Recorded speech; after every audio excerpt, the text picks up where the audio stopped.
अस्सलाम वालेकुम, welcome to our channel educational hub. Class 9 की न्यू बुक का हम सेकंड लास्ट यूनिट स्टार्ट किया था, मेटामॉर्फोसिस, जो कि एक नावल का पोर्शन है। इसकी रीडिंग और ट्रांसलेशन के हमने थोड़े से किए थे, 2 पैराग्राफ तकरीबन। पेज 138 कंप्लीट किया था, पेज 139 का हमने पैराग्राफ किया था पहला, और आज पेज 139 के सेकंड पैराग्राफ से स्टार्ट करेंगे। थोड़ा सा इसका आप जो स्टार्ट का है वो सुन लें कि इसमें क्या बताया गया है। ग्रेगोर सामसा जिसका मेन कैरेक्टर है, वो एक सुबह उठता है। वो बेसिकली एक सेल्समैन है और कपड़े का सेल्समैन है। और उसमें क्या होता है कि वो जब एक सुबह उठता है तो अपने आप को कीड़े में तब्दील पाता है, और उसने सुबह 5 बजे ट्रेन पकड़नी होती है, ताकि जिस जगह वो जा रहा है वहाँ पे वो अपने सैंपल्स ले जाके लोगों से ऑर्डर ले सकें। लेकिन वो ट्रेन निकल जाती है और वो आगे मज़ीद परेशानी से और अपनी इन्हीं ज़िंदगी की कारोबारी परेशानियों के बारे में सोच रहा होता है। ठीक है, तो इस सेकंड पैराग्राफ से रीडिंग और ट्रांसलेशन स्टार्ट करते हैं। The next train went eight 7। अगली ट्रेन 7 बजे निकलना थी। If he were to catch that, he would have to rush like mad, and the collection of samples was still not packed. और अगर उसे उस ट्रेन को पकड़ना था तो उसे फ़ौरन अभी फौरी तौर पे भाग दौड़ करना होगी। नमूने वाले कपड़े भी अभी तक पैक नहीं हुए थे। And he did not at all feel particularly fresh and lively, और वो बिल्कुल भी इस वक्त ताज़ादम और फ्रेश महसूस नहीं कर रहा था। And even if he did catch the train, he would not avoid his boss anger, और अगर उसने अभी भी ट्रेन ना पकड़ी तो उसे अपने बॉस का गुस्सा झेलना पड़ेगा। As the boss office assistant would have been there to see the 5 o'clock train को, जैसा कि ऑफिस असिस्टेंट 5 बजे की ट्रेन का इंतज़ार करता रहा होगा जो पहले ही निकल चुकी है। He would have put it in his report about Gregor's not being there a long time ago, और बहुत पहले ही इसने इसकी गैर हाज़िरी का शगुफ़ा छोड़ दिया होगा, या इसकी गैर हाज़िरी के बारे में रिपोर्ट दे दी होगी कि वो आज नहीं आया। The office assistant was the boss man, यानी कि बेसिकली जो ऑफिस का असिस्टेंट था वो प्योरली बॉस का आदमी था, यानी कि बड़ा ही कहना चाहिए कि बॉस का चमचा जिसे हम कहते हैं उर्दू में, वो था। ठीक है, स्पाइनलेस, जिसकी अपनी कोई अकल नहीं थी। एंड विद नो अंडरस्टैंडिंग, जिसको कोई परवाह नहीं थी किसी की, और वो बड़ा ही बेरहम सा था। What about if he reported sick, क्या खबर के वो कहे कि ग्रेगर बीमार है। But that would be extremely strange and suspicious, as in 15 years of service, Gregor had never once yet been ill. क्या होता कि अगर ये खबर पहुंचाई जाती कि वो ऑफिस में ये खबर पहुंचती कि आज सामसा या ग्रेगर सामसा इसका पूरा नाम है, वो बीमार था। लेकिन कह रहे हैं कि ये इंतहाई शक में डाल देने वाली और बड़ी ही अजीब खबर होती, क्योंकि पिछले 15 साल की नौकरी में वो एक दिन भी बीमारी के नाम पर छुट्टी नहीं उसने ली थी, और वो कभी बीमार नहीं हुआ था। हिज बॉस को certainly come around with the doctor, कह रहा है उसका बॉस ज़रूर डॉक्टर के साथ उसको देखने आ जाएगा, from the medical insurance company, उस इंश्योरेंस कंपनी वाले डॉक्टर के साथ जहाँ से एम्प्लॉयज़ की इंश्योरेंस करवाई जाती है। Accuse his parents of having a lazy son, उसके माँ बाप पे इल्ज़ाम लगाएगा वालदैन पे कि कैसा सुस्त बेटा है आपका। And accept the doctor's recommendation not to make any claim, as the doctor believe that no one was ever ill but that many were work शाय।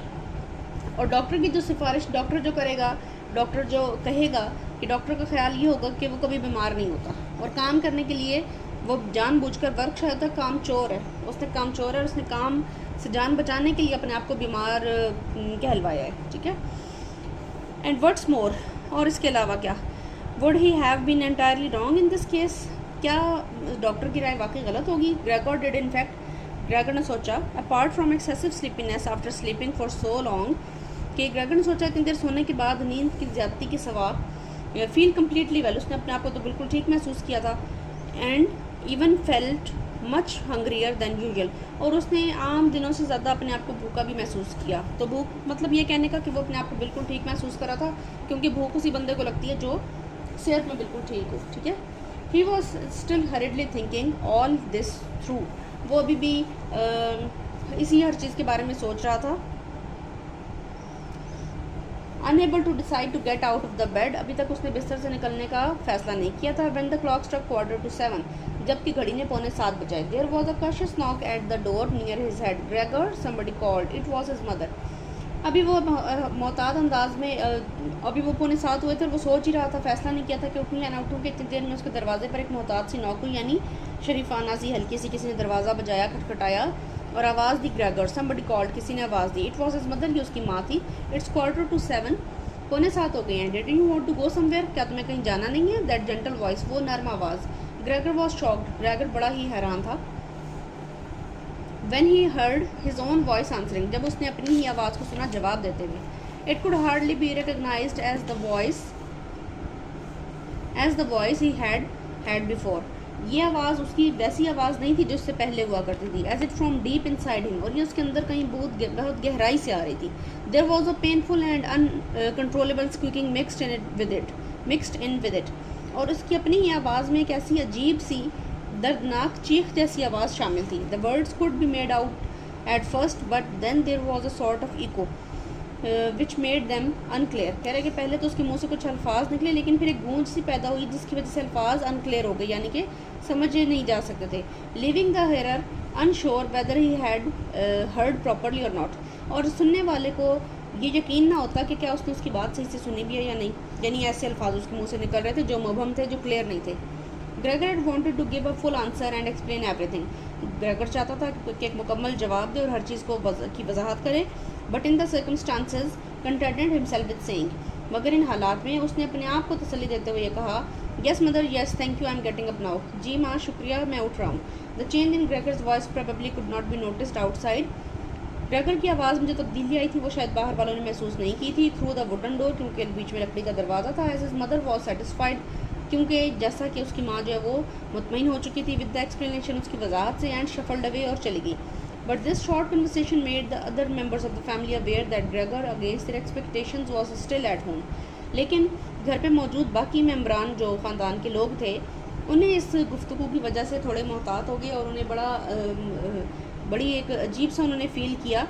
खिलाफ तवक्को बात थी कि ग्रेगर अभी तक आज घर पे था। And soon his father came knocking at one of the side doors gently, और उसके बाद उसके वालिद आए, उन्होंने नरमी से साइड का एक दरवाज़ा खटखटाया, बट विद हिज फिस्ट, अपनी मुट्ठी बंद मुट्ठी के साथ। ग्रेगर ग्रेगर ही कॉल्ड, उन्होंने आवाज़ दी, ग्रेगर ग्रेगर व्हाट्स रॉन्ग, क्या हुआ है। And after a short while he called again with a warning deepness in his voice, और उसके कुछ थोड़ी देर के बाद ही, थोड़ी देर मीन्स के बहुत छोटे वक्फे के बाद उन्होंने अपनी गहरी आवाज़ में, भारी आवाज़ में उसको वार्न किया, Gregor Gregor. At the other side door his sister came plaintively, Gregor aren't you well, do you need anything. अच्छा, उसके बाद क्या हुआ कि उसकी जो बहन है उसने एक दूसरी साइड का दरवाज़ा खटखटाया और उसने आवाज़ दी, ग्रेगर ग्रेगर क्या तुम ठीक हो, आरंट यू वेल, क्या तुम ठीक नहीं हो, डू यू नीड एनीथिंग, क्या तुम्हें किसी चीज़ की ज़रूरत है।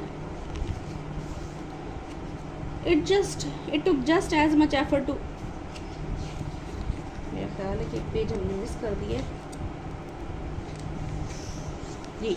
Gregor answer to both sides, Gregor ने दोनों साइडों पे जवाब दिया, आई एम रेडी नाउ, अब मैं तैयार हूँ। Making an effort to remove all the strangeness from his voice, और अपनी उसने पूरी कोशिश की कि उसकी आवाज़ में जो एक अजीब सी चीज़ है उसको वो ख़त्म कर दे और अपनी आवाज़ अजीबोगरीब चीज़ें जो है वो निकाल सके, ठीक है। और उसने इस काम के लिए क्या किया, by from his voice, by enunciating very carefully and putting long pauses between each, उसने हर लफ्ज़ को अलग अलग करके उसमें पॉज दे के वक्फा लेके हर लफ्ज़ को अलग अलग तरीके से अदा किया। इंडिविजुअल वर्ड, हर एक लफ्ज़ को पूरा पूरा बोल के अलग अलग ठहर ठहर के अदा किया। His father went back to his breakfast, उसका बाप वापस चला गया नाश्ते की टेबल पे, यानी नाश्ता करने।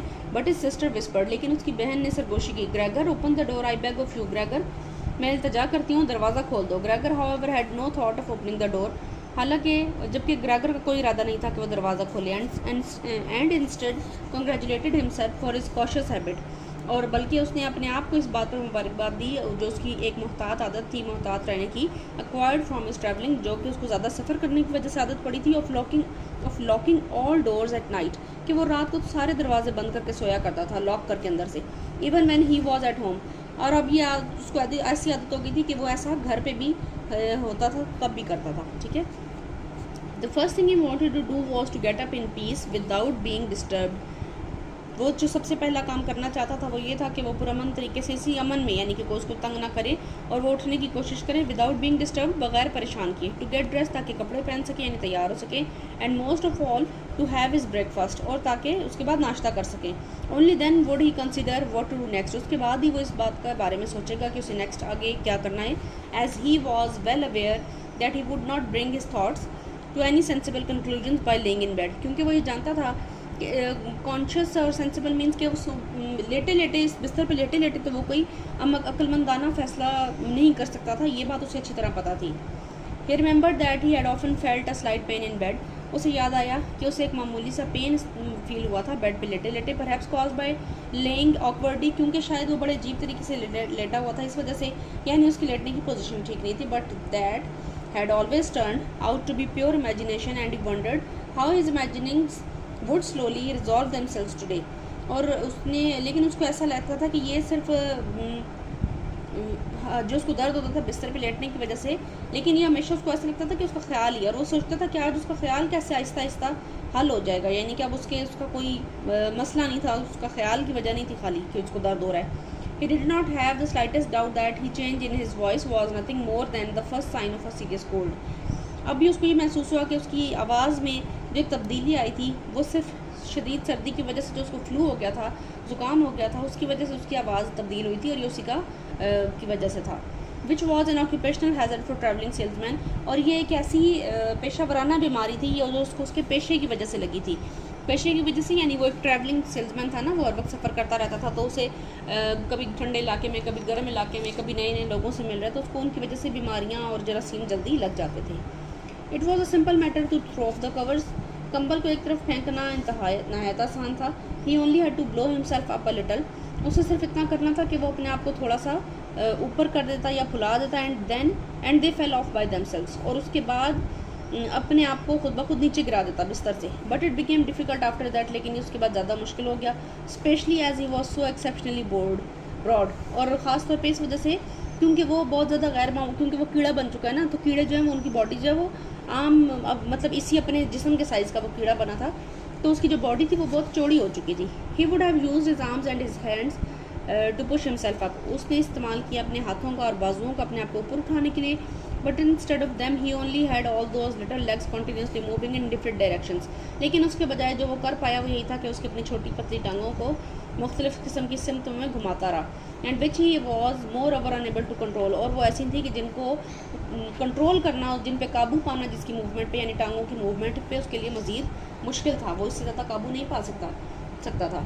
If you wanted to bend one of them, अगर वो उनमें से एक को मोड़ना चाहता, then that was the first one that would stretch itself out, लेकिन तो ये पहली वही टांग होती जिसको वो अकड़ा कर सीधा करने वाला था, यानी एक टांग को मोड़ के दूसरी को सीधा करना चाहता, तो उसको ऐसा लगता है कि सारी टांगें इकट्ठी मुड़ रही हैं और इकट्ठी सारी सीधी हो रही हैं। And if you finally manage to do what you wanted with one leg, और अगर वो किसी तरह से कोशिश कर भी लेता कि वो एक टांग से क्या कर सकता है, all the others seem to be set free, तो ऐसा लगता कि बाकी सारी आज़ाद हो गई, यानी वो अपनी मर्ज़ी से घूम रही हैं। And would move about painfully, और वो दर्द के साथ इधर उधर फिर रही हैं, टांगें जो इधर उधर हवा में घूम रही हैं, वो हवा में, यानी वो कीड़े की तरह एक उल्टा होकर लेट गया था, और उसको जो टांगें निकल आई थी उसको लगता था वो कीड़े में तब्दील हो गया है।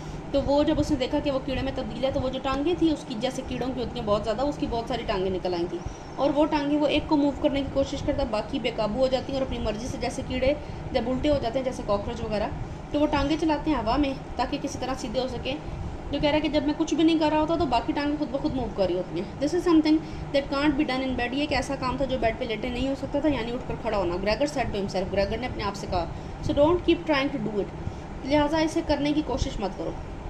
The first thing he wanted to do was get the lower part of his body out of the bed, जो सबसे पहला काम वो करना चाहता था वो अपने नीचे धड़ को बिस्तर से बाहर निकालना चाहता था। But he had never seen his lower part, लेकिन उसने झुक कर, यानी उठ कर अपना ऊपर वाला हिस्सा उठा के अपने लोअर पार्ट को नहीं देख सकता था, and could not imagine what it look like, और ना ही वो इमेजिन कर सकता था कि वो इस वक्त कैसा लग रहा है। It turned out to be too hard to move, इस वक्त उसके लिए हिलना ही बहुत मुश्किल हुआ था। इट वेंट सो स्लोली, ये बहुत आहिस्ता आहिस्ता हो रहा था, एंड फाइनली आखिरकार ऑलमोस्ट इन अ फ्रेंजी, थोड़ी ही देर में, when he carelessly shoved himself forwards with all the force he could gather, वो जितनी भी कुव्वत जमा कर सकता था वो सारी जमा करके उसने जब इंतहाई बेहतियाती से अपने आप को बहुत ज़ोर से हिलाया, he chose the wrong direction, उसने गलत सिमत का इंतखाब किया। hit hard against the lower bed post, वो बेड की से नीचे तो गिरा, लेकिन उसके साथ जो निचला बेड का हिस्सा था उससे टकराया। And learn from the burning pain he felt, और उस वक्त जो उसने शदीद किस्म का दर्द महसूस किया उसने ये सीखा, he felt that the lower part of his body might well, कि उसका जो निचला हिस्सा धड़ है वो बेहतर है एट प्रेजेंट, फ़िलहाल, बी द मोस्ट सेंसिटिव, और यही इस वक्त उसका गालिबन हसास तरीन उसके जिस्म का हिस्सा था, यानी उसको दर्द के इतना शदीद लहर उस जगह पर उठी कि उसको लगा कि यही इस वक्त उसका सबसे सेंसिटिव पार्ट है बॉडी का, ठीक है। So then he try to get the top part of his body out of the bed first. उसके बाद उसने क्या किया कि उसने यानी उसने वो नीचे भी गिरा नहीं था, लेकिन जैसे उसने हिलने की कोशिश की और पूरा ज़ोर लगा के निकला, उसको पता चला कि जैसे उसने निचले धड़ पे वज़न डाला ये सबसे ज़्यादा उसका शदीद उसको दर्द उठा और पता चला कि यही नाजुक हिस्सा है। उसके बाद उसने क्या किया कि उसने अपर बॉडी को इस्तेमाल करने का फ़ैसला किया, carefully turning his head to the side, और उसने अपने आप को क्या किया कि उसने अपने आप को साइड पे मोहतात अंदाज एहतियात से साइड पे लाने की कोशिश की। This he managed quite easily, इसको उसने काफ़ी आराम से कर लिया।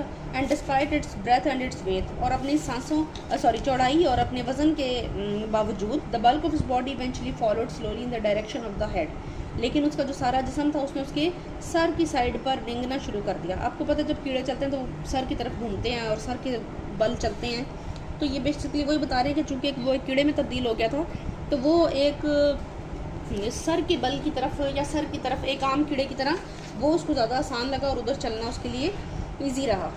But when he had at last got his head out of the bed and into the fresh air, it occurred to him that if he let himself fall it would be a miracle। लेकिन जब वो fresh हवा में निकला अपने बिस्तर से किसी तरह, यानी उसने कंबल वगैरह से जान छुड़ाई, तो उसको महसूस हुआ कि ये हो सकता है कि वो अपना जो जिस्म है उसको नीचे गिरा दे, वुड बी अ मिरेकल, तो ये एक मौजज़ा होगा। It has head were not injured, if his head were not injured, कि अगर वो नीचे गिरा दे तो ये एक मौजज़ा होगा कि उसका सर जो है वो ज़ख्मी ना हो। So he became afraid to carry on pushing himself forward the same way. तो लिहाजा मतलब अगर सर के बल वो चल रहा है, वो कीड़ा नहीं है, वो उस चीज़ को समझता है कि अगर सबसे पहले हर जगह मेरा सर पहुँचेगा और मैं सर के बल ही नीचे गिरूँगा तो मेरा सर तो टूट जाएगा, उसको चोट लगेगी, और अगर ऐसा नहीं होता तो ये तो बड़े मौजज़े की बात है। अब वो अपने आप को धकेल तो रहा था, ठीक है, इसी तरीके से, लेकिन वो चाह रहा था कि उसको थोड़ा सा खौफज़दा भी था कि इसका नतीजा पता नहीं क्या निकलेगा।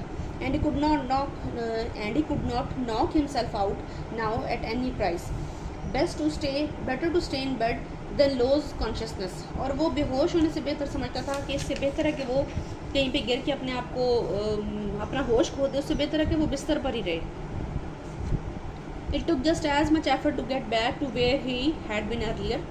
साबका हालत में वापस आने के लिए भी उसे उतनी ही जोर आजमाई करना पड़ी। But when he lay their saying, लेकिन जितनी उसे उठने की गर्ज से दरकार हुई थी, मगर अब जब वो पहले की तरह बिस्तर में पड़े करा रहा था, and was once more watching his legs, और अब दोबारा अपनी टांगों को देख रहा था, as they struggled against each other even harder than before, और अब वो एक दूसरे के साथ उसने देखा कि टांगें जो है वो पहले से ज़्यादा उलझ रही हैं। इफ़ दैट वॉज पॉसिबल, अगर ये मुमकिन था, he could think of no way of bringing peace and order और टू हिज क्याउस।